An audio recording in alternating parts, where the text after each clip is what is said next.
Hi guys, welcome back to 100 Days Machine Learning Crash Course. Today we want to talk about generative models. I think we will talk about variational autoencoders for today, and in the next session we will talk about generative adversarial networks or GANs.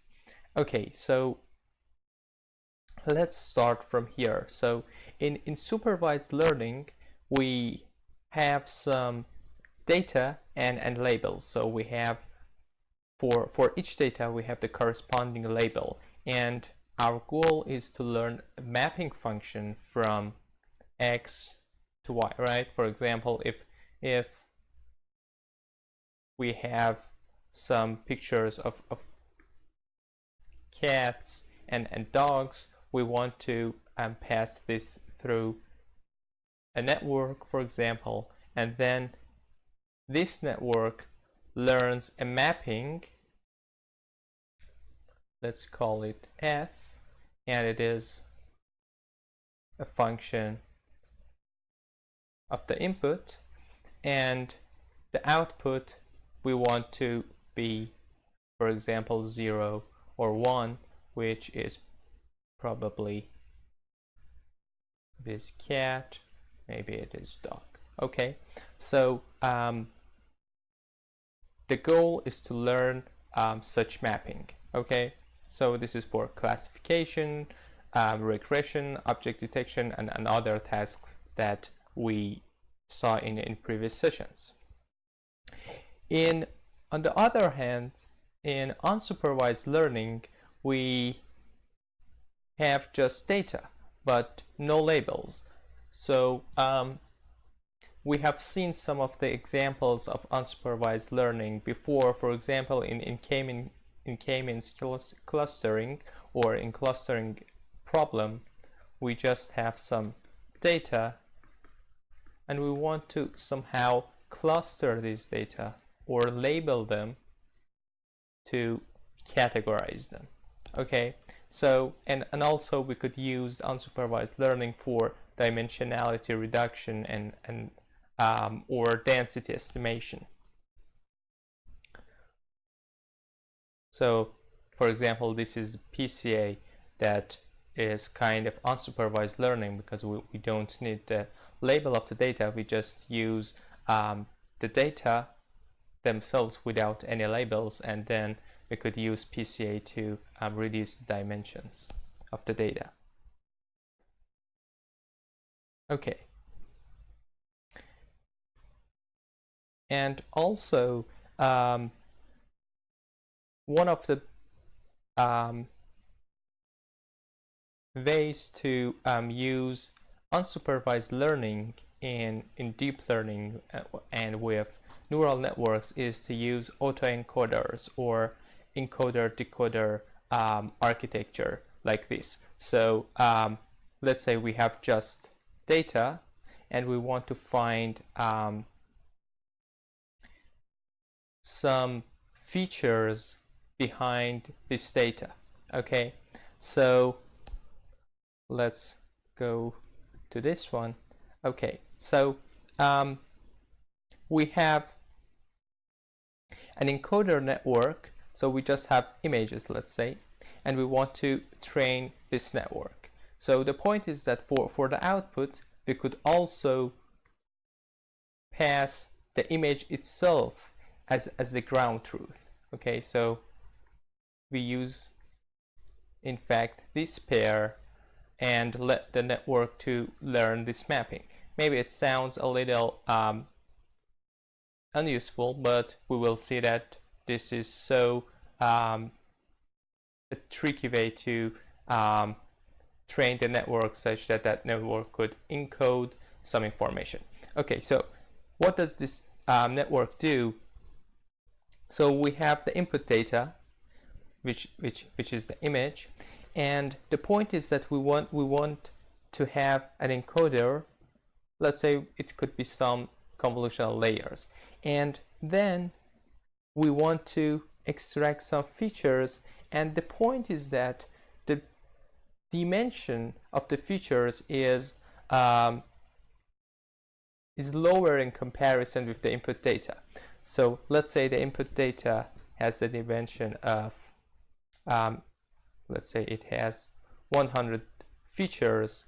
So every data is 100 dimensions.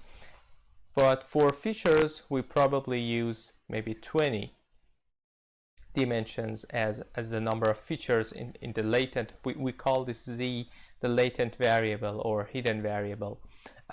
So the dimension of these features are probably lower than the original data dimension. And after that, we want to reconstruct the data. So we have the decoder. We want to decode this feature and again reconstruct the data from the features. And the point is that if the network could reconstruct the data from the features that has lower dimension than the input data, then so we could encode the input data with smaller number of dimensions. And so, and in fact, we could actually find some meaningful, sometimes some meaningful behavior in these features. For example, if we train this network such that this the input data are some, let's say, faces of some women and men, then if, let's say, we use 3 dimensions in the features, okay, then if you train this network properly, you will see that in your latent variables, maybe the first neuron is related to the gender. So somehow your network encode your image into gender, or for example, let's say this is having glasses or not, having a smile, and something like this. So probably these latent variables have some meaning, okay? So this is the autoencoder. And let's go just one slide. Okay, and the thing that we could use in the test time, we could just use this part, because we want to, so let's say in PCA, for feature dimension reduction, we just pass the data and use PCA to convert that into, for example, 20 dimensions data. And this is the same thing. So if we train the autoencoder like that, then at the test time, we could just use the encoder to convert a high dimensional data to a low dimensional data and encode that data, okay? And also, as you could see, we will use L2 loss function or maybe L1 loss function to reconstruct the data and use it as the autoencoder loss function.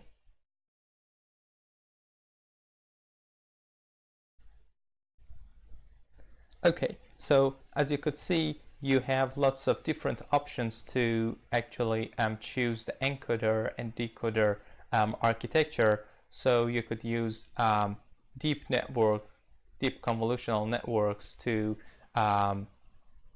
set the encoder and decoder for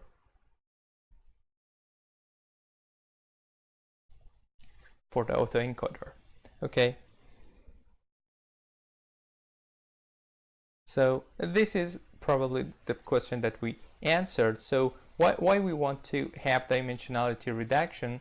So the first thing is that maybe we want to encode some inputs. So this could be interesting itself. Maybe we want to save this data somewhere and we have less space, or we want to just use the encoder and then use another classifier, for example SVM or another classifier to to train the encoded data on them. So in those cases, we need the dimensionality reduction. So in those cases, the encoder acts like PCA, okay? But another thing is that maybe encoding the network in low dimensional space gives us some features that are really important in an image. So as I mentioned, for example, in faces, maybe your network could capture some really important features like, let's say, having nose or mouth or size of them. And the thing is that you could actually generate some data with changing these variables. And this is interesting, okay?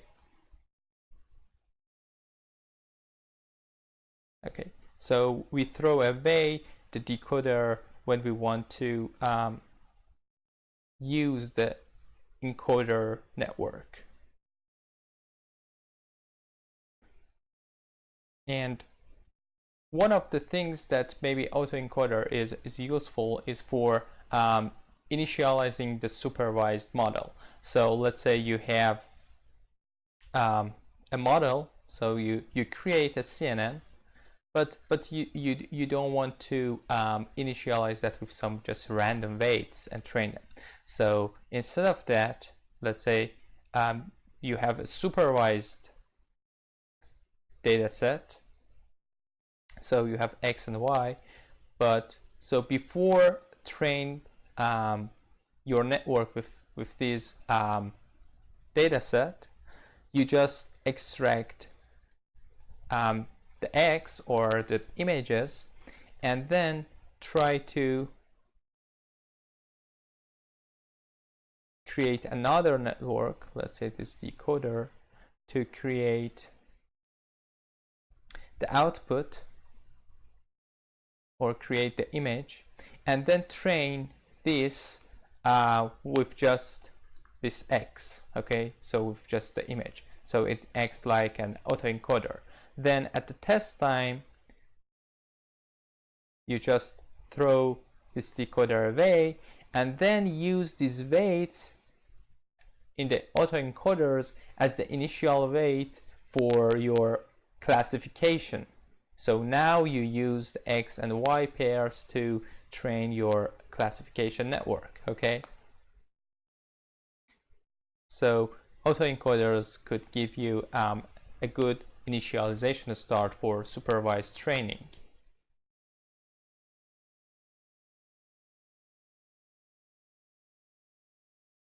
Another point is that could we actually generate some new images from an autoencoder, and how could we do that actually? So we will see that this could actually have lots of different applications, but let's see. So we want to somehow learn the underlying hidden structure of the data, and then try to use different operations like clustering, dimensionality reduction, and so on with those underlying structure. So this is unsupervised learning. And so to generate new samples from a distribution, we should model the probability of the data, right?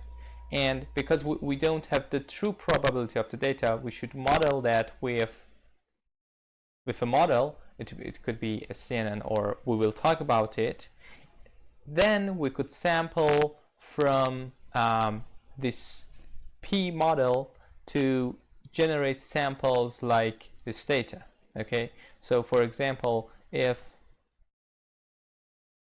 let's say these are the images that comes from a generating distribution, then we approximated or try to learn, we will see how to learn this distribution with P of model X. Then we could sample from this distribution to generate new samples that are similar to the training data, but they are not the same. For example, one of the applications could be, let's say you want to make your image dataset richer, or increase the number of training data in your supervised training.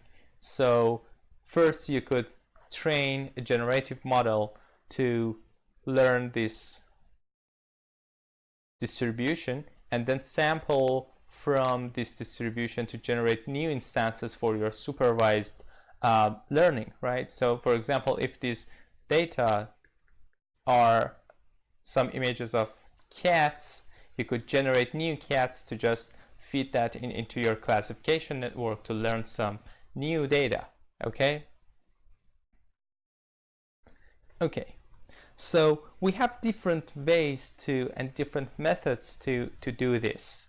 One, in fact, we have two major categories for doing this. One way is to use explicit density estimation. In explicit density estimation, we estimate this P of data exactly and explicitly based on P of model. So we explicitly define it. But on the other hand, we have implicit density estimation. So in that case, we want to just learn the model that can sample from this P of model, but without explicitly defining it. Okay, so we don't have an explicit formula for this, but we could sample from this distribution somehow. We will see that how, actually. Okay, so our goal is to, in fact, having explicit distribution maybe is not the thing that we want, because it is probably a very complex distribution. What we want is to actually the samples from that distribution. Again, for example, we want to generate some new cats from some of the images of cats that we have, or so we want to do something like this. And in here you could see the generative models categories. So they are actually falls into two categories: explicit density and implicit density. And so we will talk about the scan variational autoencoder, which is falls into explicit density category, but it is approximate density. And we also see some of the tractable density methods, for example, PixelRNN and CNN, to approximate the P of model.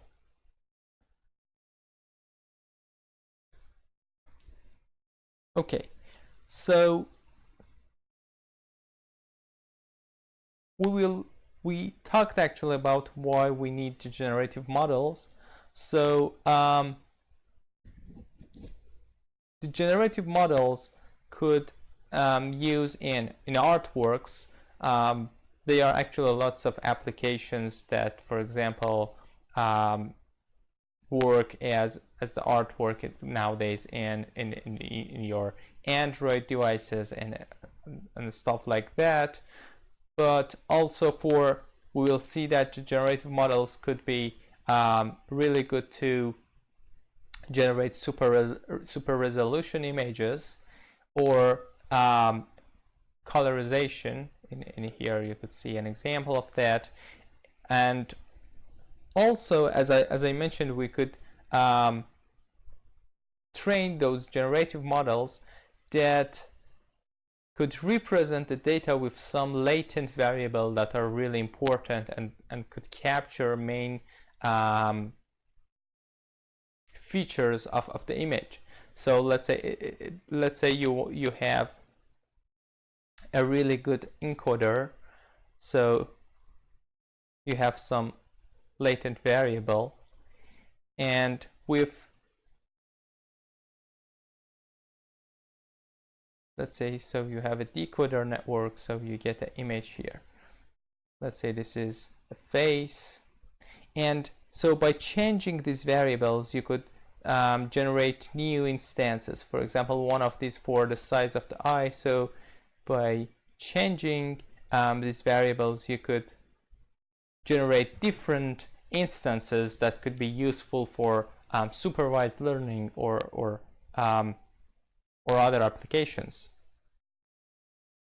Okay, so let's first talk about explicit density model. So in this case, this is the P of X is the likelihood of the image. Okay, so an image has lots of different pixels. So this is the likelihood of over all of the pixels. Okay, so this is, if this is x1, x2, so we have x1, x2, and so on. Okay, so this is the likelihood of the image. We could decompose that, as you probably hopefully remember, as the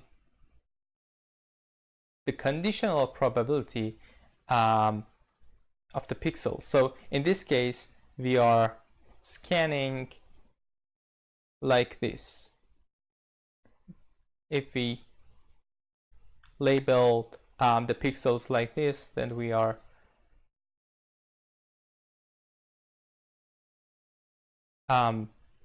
modeling this likelihood or this probability distribution like this. Okay. In here you could see a better intuition about that. So in other words, for using for deriving P of X, we use, so let's expand some of the terms in here. So for the first one, we just have P of X1. For the second term, we have x given x1 and so on. So we first generate this one and then this one, so see the image like this. Okay,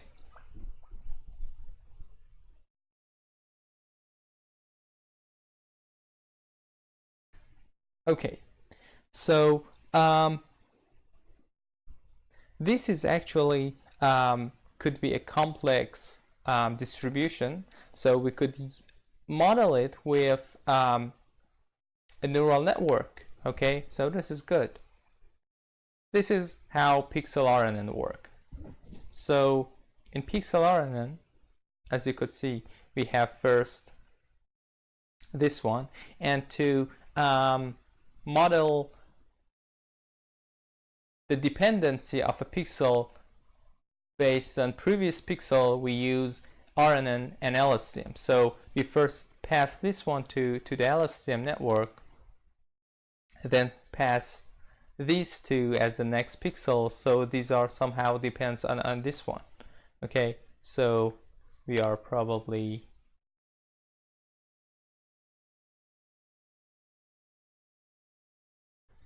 modeling this thing. Okay, and so on. So as you could see, we are sweeping the image like this. The major drawback of PixelRNN is that it is, because we should do it sequentially and scan the image, because when we don't have, at the first we couldn't go for this pixel, because we should first pass this to the LSTM and so on. Okay, but in one of the major advantages of convolutional neural networks was that we could apply the convolutions parallel to, and it has so much performance speed. So, but in here we could not use that. Okay, so this is a major drawback of PixelRNN. We have something, it's called Pixel CNN. So it tries to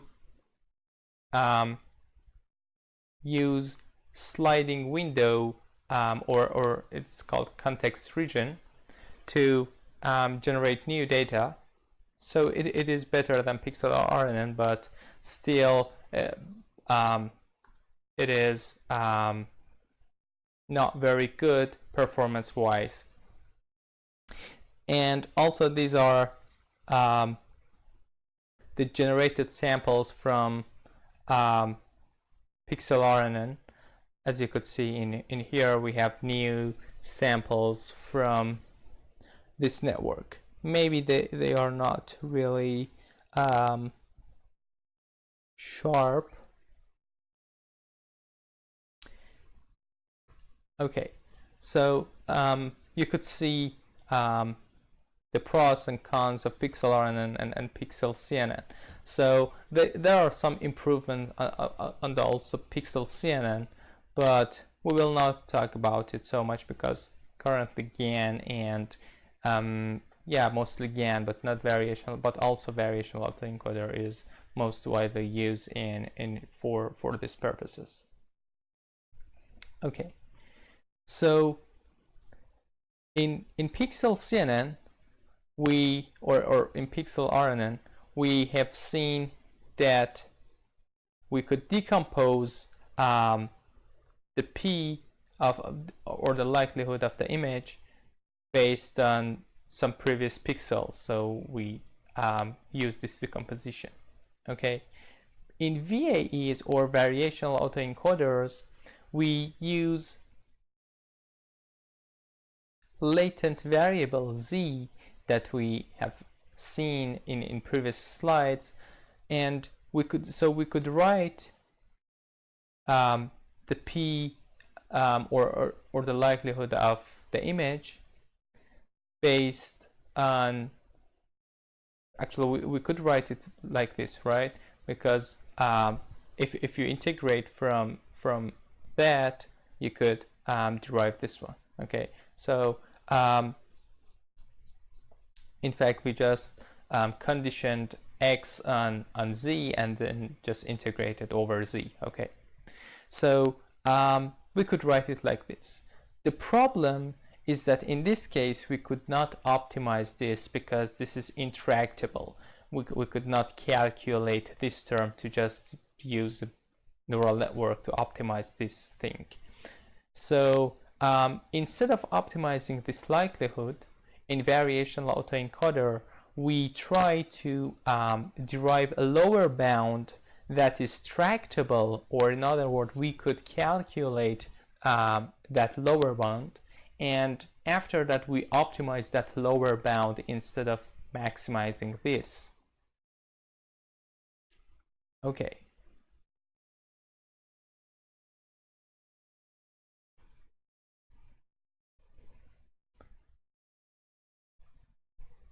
So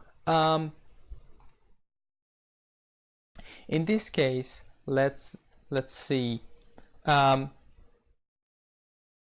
So these are latent variables, okay? And let's say we have a distribution over these latent variables. After that, let's say we sample from this distribution. So we could define the conditional probability distribution of the generated data. So this is like the decoder network, right? Because based on the sample, we have the X, or we are modeling the conditional distribution of X given a specific Z, right?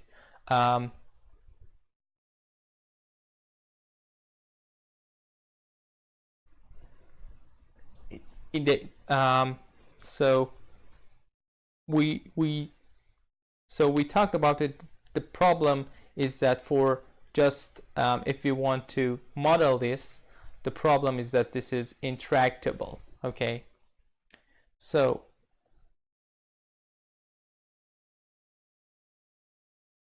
we could have a simple prior on the z or on the latent variables, because we could actually determine that such that it has a simple prior, so it could have a simple Gaussian, for example.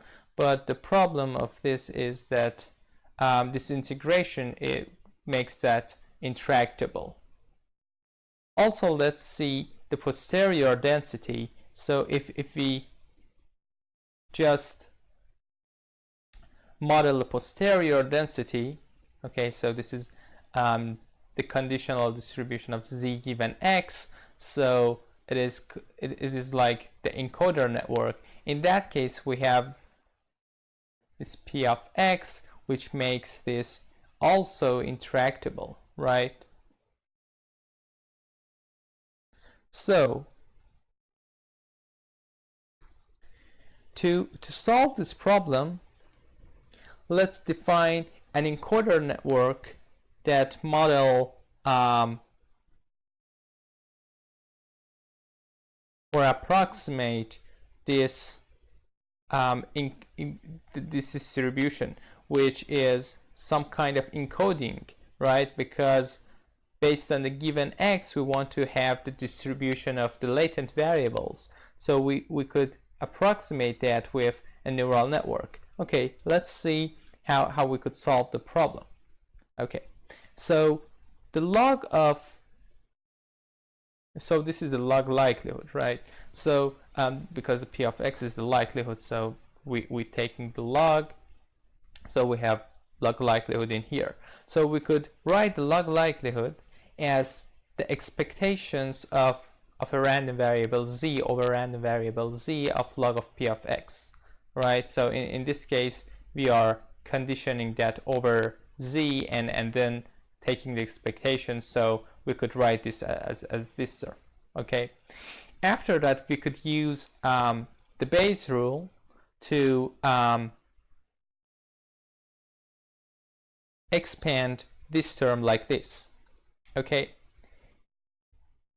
And let's multiply both the numerator and denominator in the q of z given x. So if you remember that this is the encoder network distribution, okay? So we want to relate somehow this thing to the encoder network, and so extract some nice terms from this. Okay, so we have this term in here. So because we have log, we could actually write the multiplications as the sums, as you could see in here. We have this term, so we have minus in here, and so we reverse denominator and denominator in here. And also, don't worry about this changing things or mathematics manipulations.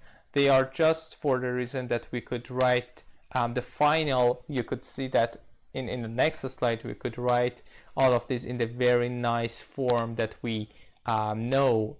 So this is the reason that why we use these mathematics manipulations. And so we have also this term.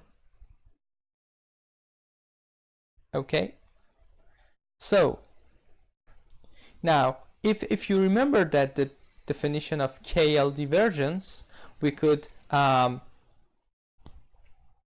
this is actually the KL divergence between the encoder network distribution and the prior distribution, and this is the KL divergence between the encoder distribution and the conditional distribution of the z given x, right?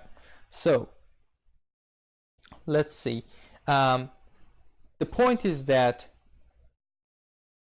we could actually optimize this term because this is differentiable. We will see that through sampling we could optimize this term. Also, this term is for the Gaussian prior, we could have a nice closed form solution for this. Okay, so we could optimize also this term. The only term that makes trouble for us is this one.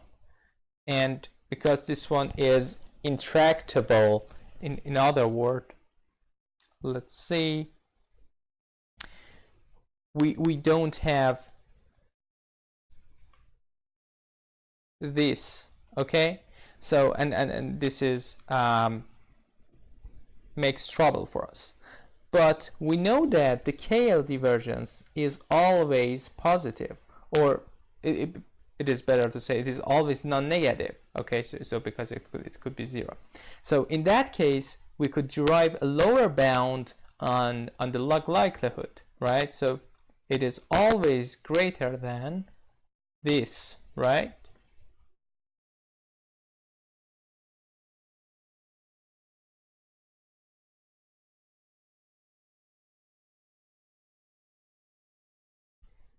Okay. So this is a lower bound on the log likelihood because it is always non-negative. Okay, and the good thing is that it is now tractable. We could optimize it with a neural network. Okay, so the P of x given z, which is decoder network, and the KL term in here is differentiable. That means that we could use backpropagation and all of the stuff that we know to optimize this. Okay, so and we call this lower bound elbow lower bound. Okay, so the training is that we want to maximize, we want to derive the parameters of the encoder and decoder network such that we maximize this lower bound. Okay, so let's see this lower bound more carefully. So the first term, if you see that, it is reconstruction of the data. It is related to that we want to have a good reconstruction for our inputs. Okay, but this term means that because we have negative in here, means that we want to have a small KL divergence between the encoder distribution and the prior distribution. And in other words, it means that we don't want to have a really complex distribution for that deviates far from our prior distribution. So if our prior is Gaussian distribution, then the encoder that we have, we want to also have somehow a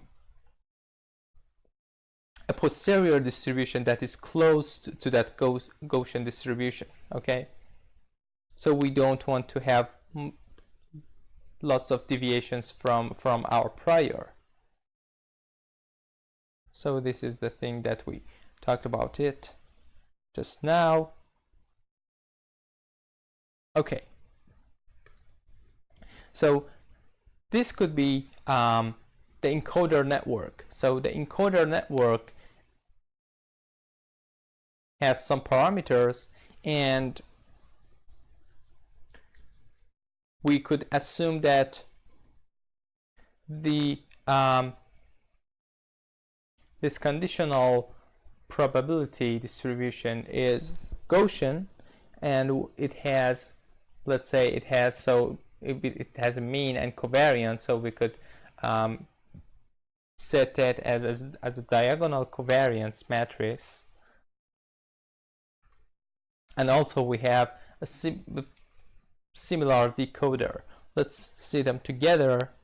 So we have the encoder, and so we have x in here, and after that, by having mu and sigma, we could sample from these distributions to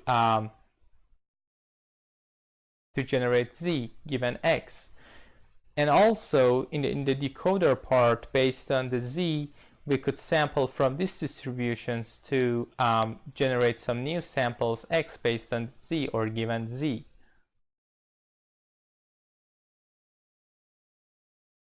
Okay. So if we stack them together, now you could see that we have this part is related to the encoding or encoder network, and here we have decoder network. And now these terms are making sense. So this term is related to the part of encoder network. So we want to have a simple distribution as prior in here in this network. And this term is related to the reconstruction of the data. In other words, we want to have a sample, a generated sample that is close to the input samples. Okay, so this is the reconstruction term for the loss function or for the maximizing the likelihood function. So by calculating the mini batch, we could use the forward and backward propagation to train this network. So if we consider the decoder network as the Gaussian distribution that has the mean of or a deterministic function of z, so we applied deterministic functions on this z to generate x hat. So we could write f of z in here, which in fact shows some calculations of the neural network, and we have the diagonal covariance in here. So this is the mean of the Gaussian distribution, and this is the covariance, diagonal covariance. So we could take the log and so this is a nice term. Okay, so in fact this is min square term, right? And we have this term which is related to the encoder network, right?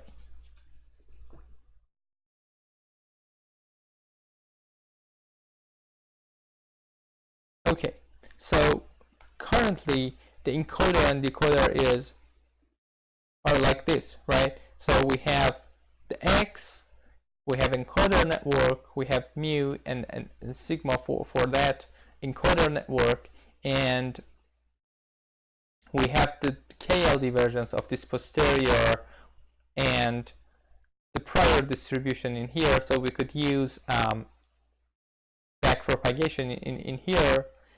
After that, we should sample from this Z to from this distribution to generate decoder network. But the problem is that we could not backpropagate the gradient through this sampling. So we have something, it's called a reparameterization trick to solve this problem and allow the gradient to flow through the network. So in that case,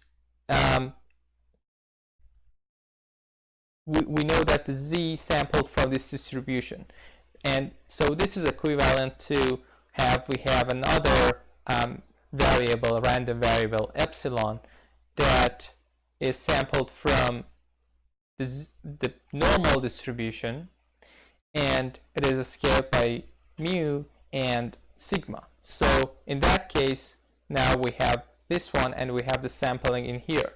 Now the point is that we could have the flow of gradient in this network. Okay, so this is the reparameterization trick for training the variational autoencoder. So at the test time, if we want to generate new samples, we could just sample from the Z and use the decoder network to generate some new samples. For example, you could see the generated data by variational autoencoder in here, and it is in fact it is trained on MNIST, and as you could see in here, these are different samples that are generated by the variational autoencoder.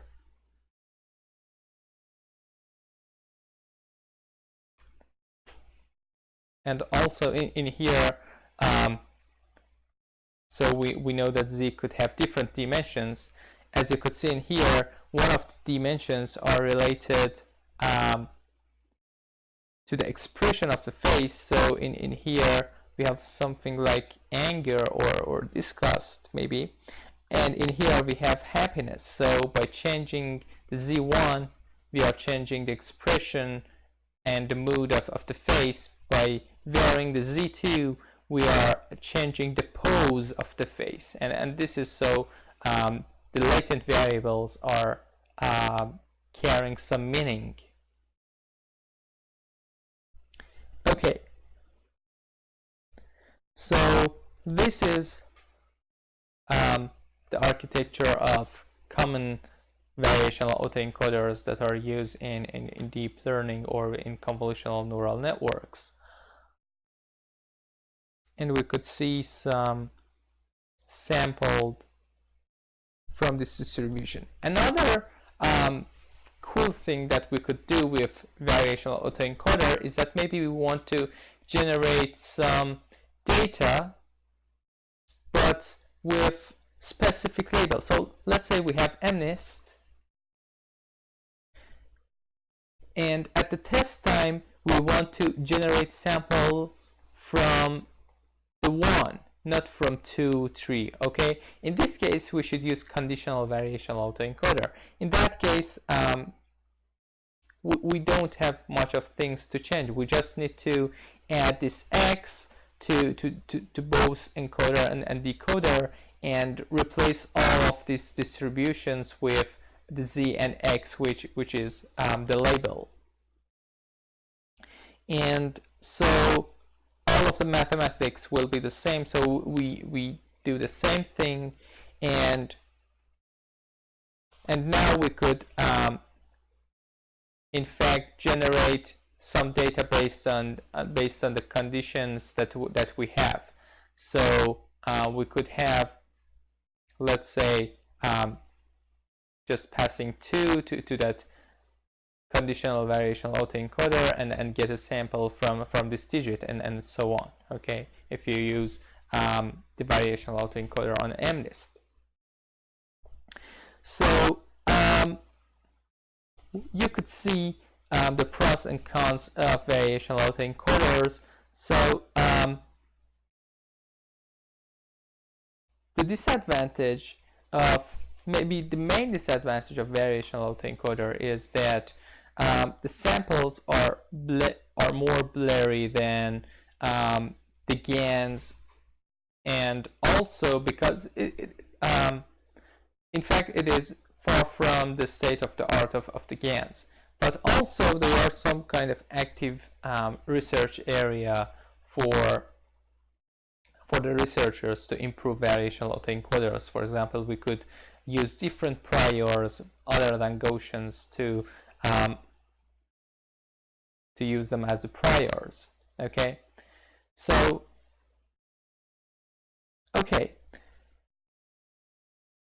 so this is the variational autoencoder that I hope now you understand that variational autoencoder and could be able to use that.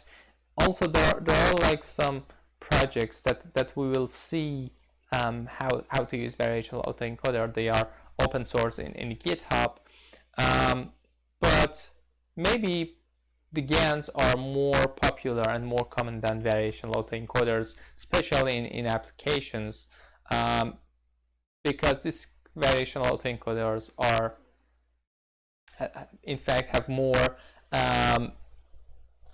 space to research, and they are not completely yet.